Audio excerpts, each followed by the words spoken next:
Welcome back, All Sports Western New York with Mike Robitaille, who was just telling me he's now following in the footsteps of Joe Louis, the great boxer, as he entertains the troops down at the casino. Mike, it's great having you on the show, and I made sure I wanted to get you on this week because last week I heard you on your Roby radio feature on WGR Radio, and you were calling those boys out for rooting for the team to lose, and I'm glad somebody did because it just goes against the grain for me to cheer the Sabres on to lose. And you apparently feel similar. And it's much better for the ratings. Yes, well, if you have that antagonistic, yes. But you know what that is? Well, that's a personal thing. It's just, if you played it your whole life and if everything was relegated upon winning for your own success and the team's success, and the supposedly the dignity and the honesty and everything else that goes along with the game that they're so sensitive about, and all of a sudden, I shouldn't say I'm hearing. You know what? Surprisingly, a lot of people think, everyone wants them to go. And this word tank, if I hear this word tank one more time, honest to God, I'm going to throw up. I hate that word now. Now I'm starting to hear, here's the next one. Now I'm starting to hear fix. Oh, it's going to be fixed. Toronto's going to win it, or the team, whatever team really needs the big make. All that, which is just strictly rumors.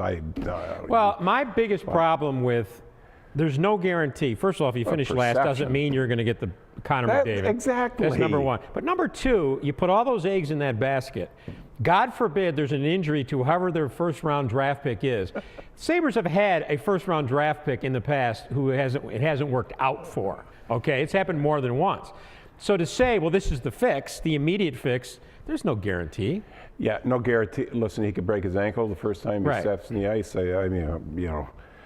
I'm about as good as McDavid's skate lace, but it just first week I was in training camp, I broke my ankle. I didn't see the NHL for a year and a half before it really healed properly and so on. And things like that can happen. Where I really think that And that injury bothered you for 25 years. Yeah, and then it went to my head. I'm sorry, I'm just getting warmed up. I'm getting warmed up for the roast on the 15th.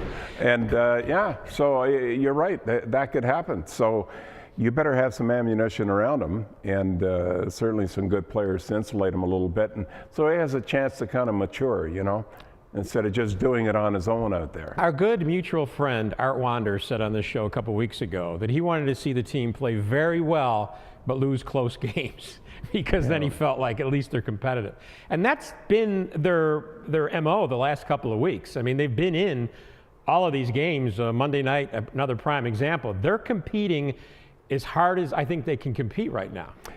Well, that's, that would be a misnomer to say there, you go to the players and you say, here, we'd like you to lose some hockey games. Well, that directly affects their careers and their pocketbooks, so that's not going to happen. So in most cases, it's just they're just not good enough to really stay there through a whole game. Especially offensively. Yeah, they'll get hot for a while. They'll get into a little run and play in certain times of the game and so on. But before the game's over, it's almost like a parade of mistakes. It's I watched the game last night against Dallas, and it was just like a chasing parade. They just chased them all over the ice instead of just kind of holding their spot. A lot of basic rules of saying how to play defensively were broke down. At any point in your career, were you on a team that when you walked out of the locker room, you knew there was no way you were going to win the game? Or at least felt that the odds were against you? I don't think so. I thought we always had a chance. So you can imagine how tough it's got to be for these fellows that are playing for this team right now. Oh, well, listen, how do you think you're going to feel playing against Phoenix? I'll tell you one thing, that would be the hardest game I ever played in my life. So because they're going to be down there probably booing if they score. Right. And I just wouldn't let it, I don't know. I can't imagine inside that dressing room. I just know they have to be getting together before that game and saying, hey, this isn't going to happen. I mean, come on. It's been bad enough this year. This is going to be the utmost disrespect in your own arena. So I think they'll get together and they'll play as hard as they can. I mean, I can't imagine otherwise. I almost wonder, so they have this horrible, the worst season in the team history. And then in walks this young rookie next year. Will there be any backlash to whoever he is because he's the reward for their horrible season? Yeah, you know what happens? No, what happens when you're losing like that? A lot of people, a lot of players, that aren't leaders. I mean, they're there, they're begging. Please, will you make a trade? Will you bring some players in? Would you bring some support in for me, help me out, or will somebody do something inside this dressing room, somebody get hot? You're just hoping for those things. Then you always have, you got about 4 or 5 guys that are really of high leadership value, and that's a different story. But a lot of the players, they're looking for that help. And so this will be like manna from heaven. Are you kidding? But I don't think they're sitting around. I don't think, I know, they're not sitting around hoping they get last pick, because it really affects their career. I mean, I don't know if they realize it, but I mean, they're being scouted like crazy right now. And there's a lot of these players are going to be available next year because they won't be keeping a lot of these players. Now, where do you go? Who do you play for? Who do you try? All I know is right now I'd want to impress the hell out of someone. I would do something out there that you'd be noticed. I don't care what it is, just be noticed. Yeah. You have to catch somebody's attention. And if you don't, you're just going to kind of drift off and fade away and go from, maybe $1 million or $2 million down to playing in the minor, and before you know it, and then you're out of work, and then you have to work like everyone else for a living. What do you think the reflection is and the aftermath will be for this coaching staff? Well, listen, if it's predicated upon winning and losing, I mean, it's not very good because the numbers are not there. On Nolan's side, of course, it would be that, they didn't have the players. And then if they ever let them go, it's going to be a very delicate and ticklish situation because, Teddy can pretty well walk on water in this town. And it's not going to be the best marketing thing that ever happened, but I mean, everything blows over, right? I mean, you forget about things. It doesn't take long.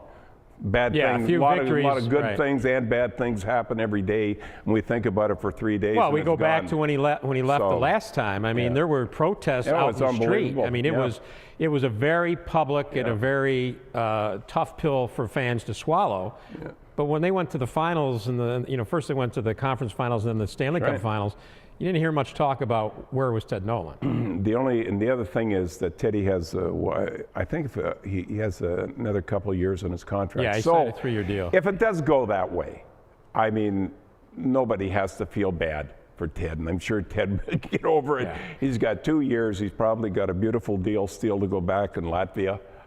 So where he's a national hero, and loves it there, and is just turning into a beautiful.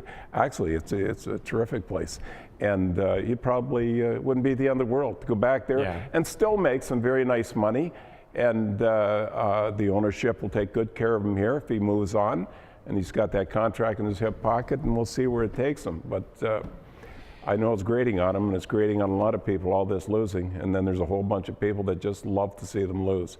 Personally, myself, I just want them to do this the honest way, because for some reason or other, somewhere along the line, it'll come back and bite you. If you try to do it through the back door, something's going to happen. I'll tell you, I don't know if it's they say the hockey gods. I don't believe in it, but hockey gods, but something.